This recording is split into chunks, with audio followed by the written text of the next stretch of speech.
नमस्कार, अमर छत्तीसगढ़ देख रहे हैं आप और बड़ी खबर के साथ बुलेटिन की शुरुआत करेंगे। रायपुर से बड़ी खबर। सीएम भूपेश बघेल का केंद्र पर निशाना, कोर्ट के आदेश पर बन रहा है राम मंदिर, ये कहना है मुख्यमंत्री भूपेश बघेल का। उन्होंने कहा कि कोर्ट ने आदेश दिया तब राम मंदिर बनाया जा रहा है। राम वन पथ गमन बनाने का कोर्ट से हमें आदेश नहीं मिला है। हम वोट की नहीं बल्कि काम की राजनीति करते हैं। मुख्यमंत्री भूपेश बघेल ने बीजेपी पर निशाना साधा और कहा कि कोर्ट के आदेश पर अयोध्या में राम मंदिर बन रहा है। कोर्ट ने आदेश दिया था, इसके बाद राम मंदिर का निर्माण शुरू हुआ था। तो ये भी कहते हैं कि राम वन गमन पथ बनाने का कोर्ट से हमें कोई आदेश नहीं मिला है। हम वोट की नहीं बल्कि काम की राजनीति करते हैं। तो छत्तीसगढ़ के मुख्यमंत्री भूपेश बघेल ने केंद्र पर निशाना साधा है राम मंदिर निर्माण को लेकर। दरअसल तारीख का भी ऐलान किया गया कि जब जनता के लिए राम मंदिर ओपन किया जाएगा, और इसी के बाद इस पर भी अब सियासत शुरू हुई। न्यायालय के आदेश पर बना है, तो भारतीय जनता पार्टी ने नहीं बनाया। अरे स्वदेश नीचे कर भाई, चेहरा ही नहीं दिख रहा है। ट्रस्ट बनाया गया, संगठन बनाया गया, सुप्रीम कोर्ट के आदेश पर उससे बन रहा है। भारतीय जनता पार्टी नहीं बना रही।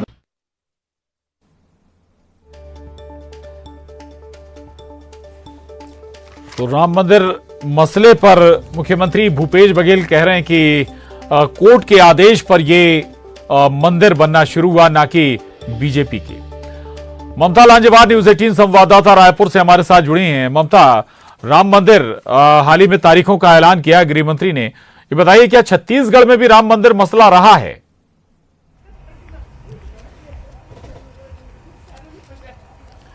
बिल्कुल, देखिए लगातार छत्तीसगढ़ में अगर हम बात करें तो जब वहां पर अयोध्या पे ये मसला गरमाया है, पूरे देश भर में गरमाया है, जाहिर तौर पर छत्तीसगढ़ में भी इसको लेकर लगातार सियासत हुई है।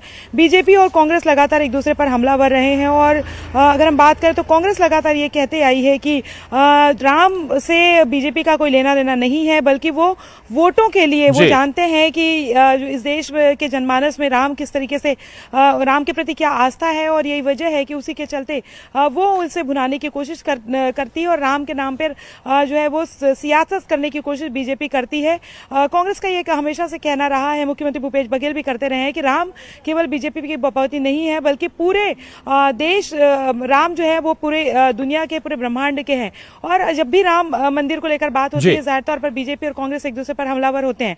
अभी गृह मंत्री अमित शाह के बयान के बाद में एक बार फिर से सियासत शुरू हो गई और इसी को लेकर मुख्यमंत्री भूपेश बघेल ने कहा कि न्यायालय के आदेश के बाद में मंदिर बन रहा है और हम यहाँ पर जो है वो जो मंदिर बना रहे हैं, हमने कोई कोर्ट का रुख नहीं किया था। राम वन गमन पथ जो हम बना रहे हैं और इसके साथ कौशल्या माता का जो मंदिर बनाया गया था, और हम वोटों के लिए राम मंदिर नहीं बनाते हैं या कौशल्या माता का मंदिर नहीं बना रहे हैं, वोटों की सियासत नहीं करते हैं। राम के प्रति आस्था है।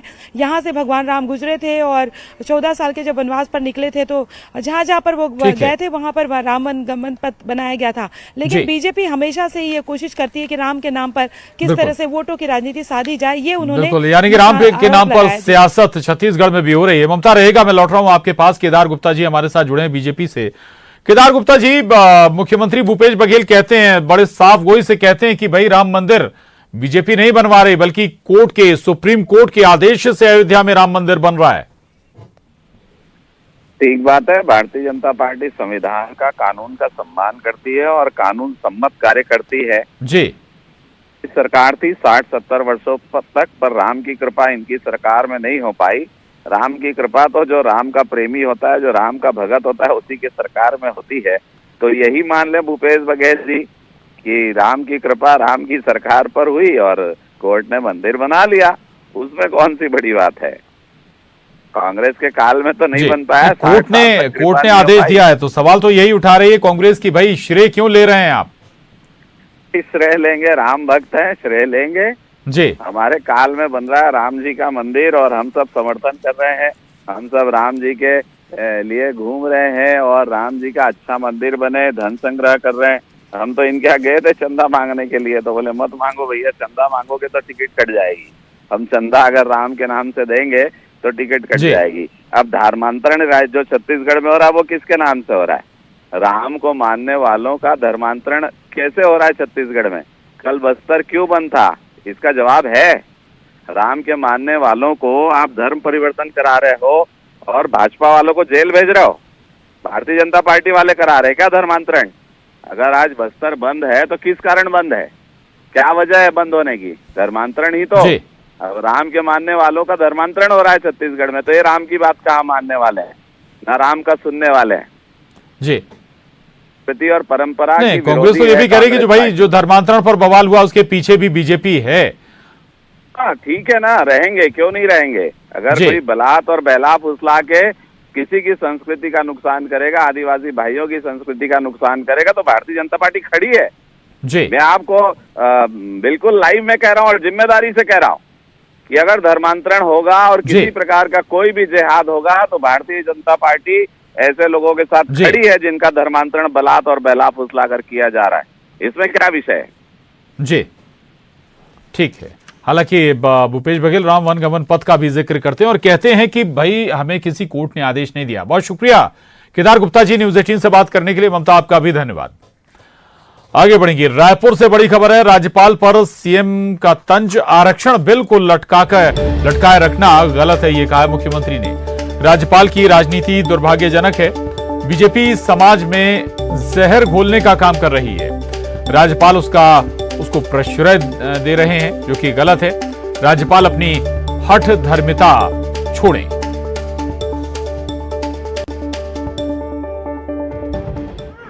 निर्णय से पूरे समाज में संतोष है। अभी 1 महीने से ऊपर हो गया, उसको लटकाई रखी है। वो राजनीति कर रही हैं और बेहद दुर्भाग्यजनक है। छत्तीसगढ़ शांति को ओर लौटा है, बस्तर शांति को ओर लौटा है। अब उसमें जहर घोलने का काम भारतीय जनता पार्टी के लोग कर रहे हैं, उसको वो प्रश्रय दे रही हैं, जो बेहद दुर्भाग्यजनक है। और रायपुर से बड़ी खबर है, धर्मांतरण के मुद्दे पर सीएम का बड़ा बयान। मेरे पास बीजेपी सरकार में बने चर्चों की पूरी सूची है, उनके वक्त में चर्च बने तभी धर्मांतरण हुआ। बीजेपी अब जनता की लड़ाई नहीं लड़ रही है, धर्मांतरण के मुद्दे पर बीजेपी साजिश कर रही है। तो मुख्यमंत्री भूपेश बघेल बीजेपी पर साजिश करने का आरोप लगाते हैं। वो कहते हैं कि धर्मांतरण बीजेपी सरकार में बने चर्चों की पूरी सूची उनके पास है और उनके वक्त में चर्च बने तभी धर्मांतरण हुआ है। अब बीजेपी जनता की लड़ाई नहीं लड़ रही है।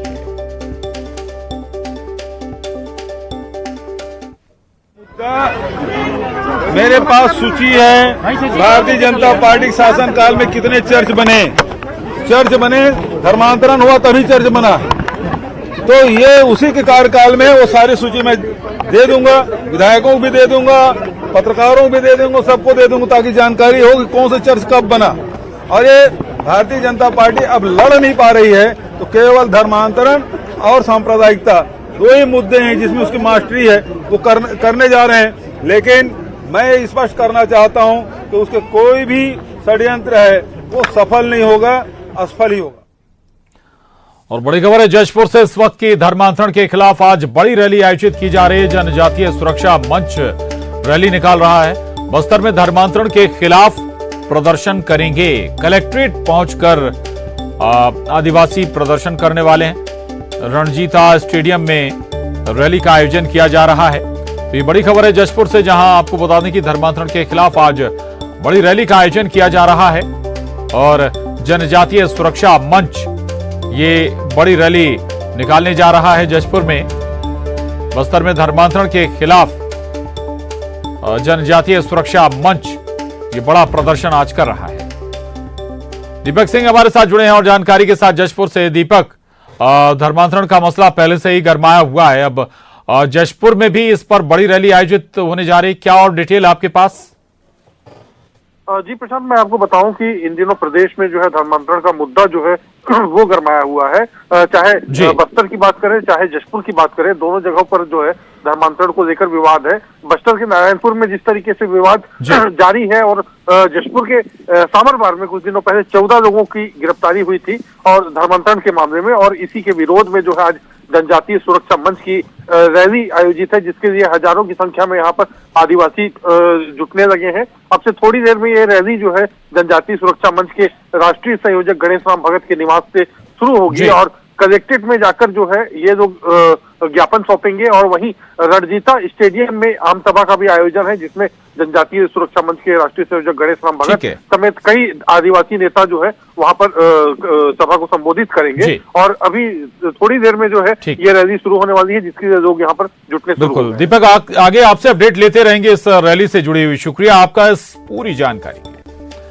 आगे बढ़ेंगे। रायपुर, दुर्ग, भिलाई सहित प्रदेश के 20 ठिकानों पर आयकर विभाग ने छापेमारी की है। रायपुर में आरके रोडवेज स्वास्थ्य ग्रुप पर छापेमारी की गई है। दुर्ग, भिलाई में सप्लायर और कारोबारी के ठिकानों पर भी छापेमारी हुई है। दुर्ग के महावीर कॉलोनी में कारोबारी कमलेश वेद के घर पर आईटी ने छापा मारा है। आयकर विभाग के दर्जनों अधिकारी और पुलिस बलों ने एक साथ छापेमारी की है। आयकर विभाग की छापेमारी से प्रदेश में हड़कंप मचा हुआ है। बताया जा रहा है कि आयकर अधिकारियों को छापेमारी में कई अहम दस्तावेज हाथ लगे हैं।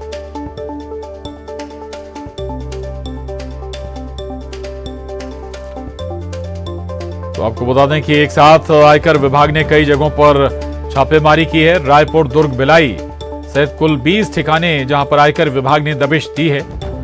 और रायपुर के आरके रोडवेज स्वास्थ्य ग्रुप पर आयकर विभाग ने दबिश दी है। तड़के राजधानी रायपुर समेत दुर्ग, भिलाई में इनकम टैक्स की टीम ने ताबड़तोड़ कार्रवाई की। करीबन 20 ठिकानों पर दबिश दी गई है और ये लगातार जो कार्रवाई है वो जारी है। 50 से ज्यादा आयकर अधिकारी और 70 सुरक्षा कर्मियों ने करीबन 20 ठिकानों पर दबिश दी। ये राजधानी रायपुर का देवेंद्र नगर का इलाका है और देवेंद्र नगर सेक्टर 4 का इलाका है और काफी पॉश इलाका माना जाता है, काफी महंगा इलाका माना जाता है। यहाँ पर आप देखेंगे कि Bansal infra project private limited का ये दफ्तर है और यहाँ पर इनकम टैक्स की जो कार्रवाई है वो जारी है और बड़ी संख्या में जो सुरक्षा जो कर्मी है वो तैनात किए गए हैं। सीआरपीएफ की फोर्स तैनात की गई है, महिला सीआरपीएफ फोर्स भी तैनात की गई है, हथियारबंद जवान जो है वो तैनात किए गए हैं, लोकल पुलिस के भी लोग हैं, इनकम टैक्स के अधिकारी हैं। इसके साथ ही अगर बात करें तो रायपुर में आरके रोडवेज स्वास्थ्य ग्रुप और दुर्ग, भिलाई में सप्लायर फाइनेंस कारोबारी कमलेश वैद पर आयकर की टीम ने दबिश दी है। आप ये देख सकते हैं कि किसी को भी भीतर जाने की अनुमति नहीं है और जो लोग हैं इनकम टैक्स डिपार्टमेंट की जो गाड़ी में आए थे, ये इस तरह की जो गाड़ियां हैं उसमें जो है वो इनकम टैक्स की जो टीम है वो अचानक पहुंची थी। हालांकि जो गेट खुलवाने को लेकर काफी मशक्कत करनी पड़ी। बिल्डर, ट्रांसपोर्टर और सप्लायर के ठिकानों पर दबिश दी गई है। इनकम टैक्स चोरी के साथ ही जीएसटी चोरी को लेकर भी लगातार ये कहा जा रहा है कि शिकायतें मिल रही थी और उसी के आधार पर ये कार्रवाई की जा रही है। सीए के दस्तावेज खंगाले जा रहे हैं, बैंक अकाउंट नंबर और इसके साथ ही अगर हम बात करें तो लॉकर्स की जानकारी और जो उनकी जानकारी आ रही है और इसके आधार पर ये कहा जा रहा है कि जो इनकम टैक्स का जो कार्रवाई जो है वो आगे भी बढ़ेगी और यहाँ पर जो है ये कहा जा रहा है कि जो जानकारी निकल रही है उसके आधार पर जो है वो लगातार इस तरह की जो ये कहा जा रहा है कि जानकारी के आधार पर जो है वो दायरा और बढ़ेगा और 2 से 3 दिनों तक की ये पूरी कार्रवाई चल सकती है। कैमरा पर्सन राजेंद्र के साथ ममता लांजेवाल, न्यूज 18 छत्तीसगढ़, रायपुर। तो रायपुर, भिलाई, दुर्ग 3 जगहों पर 3 शहरों में ये एक साथ 20 ठिकानों पर छापेमारी आयकर विभाग की। न्यूज 18 संवाददाता ममता लांजेवाल रायपुर से हमारे साथ जुड़ी हैं और मिथिलेश ठाकुर दुर्ग से हमारे साथ इस वक्त जुड़ गए हैं।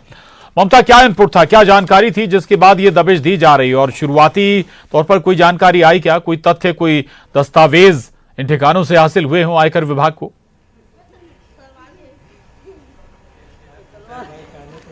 बिल्कुल, देखिए बेसिकली ये जो छापे पड़े हैं वो ट्रांसपोर्टर्स के यहाँ पड़े हैं, इसके साथ ही बिल्डर्स के यहाँ पड़े हैं और उसके साथ ही जो मटेरियल सप्लायर्स होते हैं उनके यहाँ पड़े हैं। तो जाहिर तौर पर जो बड़े बड़े प्रोजेक्ट हैं, अगर हम बात करें तो राजधानी रायपुर में भी चाहे खमारडी का पुल हो और अलग अलग जो प्रोजेक्ट बन रहे हैं उसमें जो राजधानी रायपुर में जिन लोग के यहाँ छापे पड़े हैं वो लोग उसमें शामिल थे और इसको लेकर खासतौर पर ये कंप्लेन आई थी। इनकम टैक्स को लेकर तो कंप्लेन आ ही रही थी।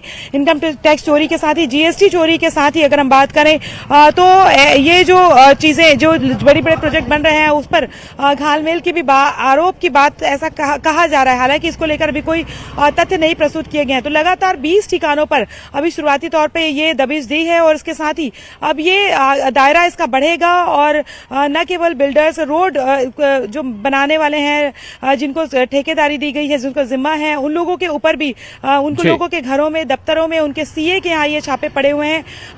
रायपुर, बिलासपुर, दुर्ग, भिलाई, ये 4 जगह तो है ही।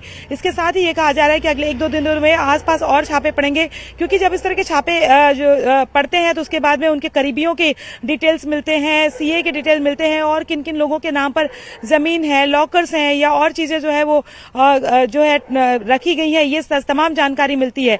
करीबन 50 से ज्यादा अधिकारी इसमें शामिल हुए हैं। जाहिर तौर पर यह समझा जा सकता है कि कितनी बड़ी जो कार्रवाई है वो की गई है। आज सुबह ये कार्रवाई की गई है और रायपुर के अलग अलग जिलों से गाड़ियां मंगाई गई थी, और वो गाड़ियों के जरिए जब पहुंचे सुबह तो काफी मशक्कत करनी पड़ी कई जगह इनकम टैक्स की टीम को, और 70 से ज्यादा सीआरपीएफ के जो जवान हैं, लोकल पुलिस के जवान हैं, वो लगाए गए हैं जहां पर छापे पड़ रहे हैं। जी बिल्कुल बिल्कुल। तो बड़े अमले के साथ ये छापेमारी जारी है। मिथिलेश हमारे साथ दुर्ग से बने हुए। मिथिलेश, दुर्ग में कहां किन किन ठिकानों पर छापेमारी हुई है और किन किन क्षेत्रों से जिन संस्थानों पर, प्रतिष्ठानों पर छापेमारी हुई है वो जुड़े हुए हैं? मिथिलेश।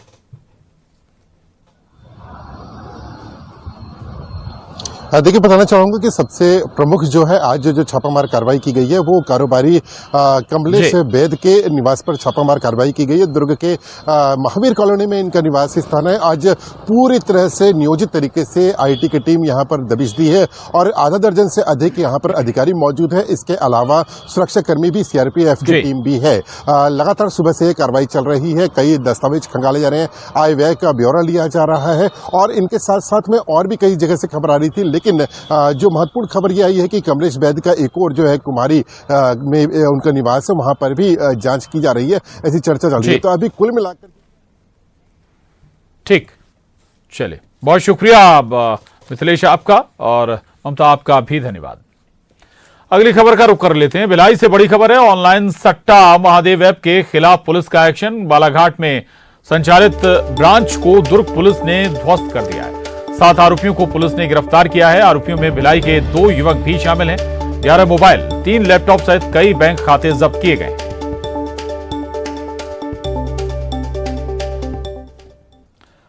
रायपुर से बड़ी खबर है। सांसद सरोज पांडे पहुंची science college ground. Education hub में चौपाटी खोलने का विरोध किया है उन्होंने। राजेश मूणत के अनिश्चितकालीन धरने में शामिल हुई हैं वो। चौपाटी बनने पर असामाजिक तत्वों का जमावड़ा होगा, ये कहना है सरोज पांडे का।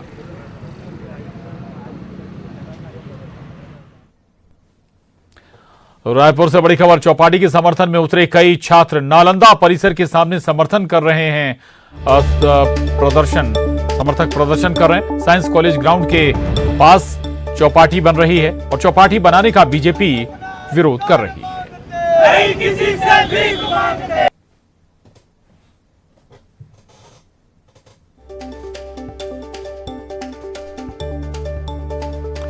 और देवव्रत भगत हमारे साथ जुड़े हैं और जानकारी के साथ। देवव्रत, दिक्कत क्या है या फिर क्या तर्क है दोनों पक्षों की ओर से? बीजेपी क्यों इसका विरोध कर रही है?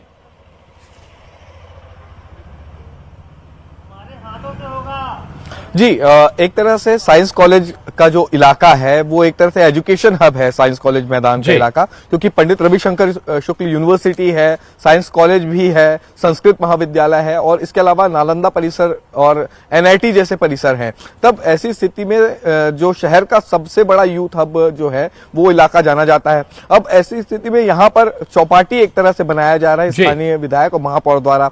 अब इसका विरोध प्रदर्शन करने के लिए पूर्व मंत्री राजेश मूणत बैठे हुए हैं। उनकी ये दलील है कि अगर चौपाटी बनती है तब यहाँ पर असामाजिक तत्वों का जमावड़ा होगा और एक तरह से महिलाओं से छेड़छाड़ होगी।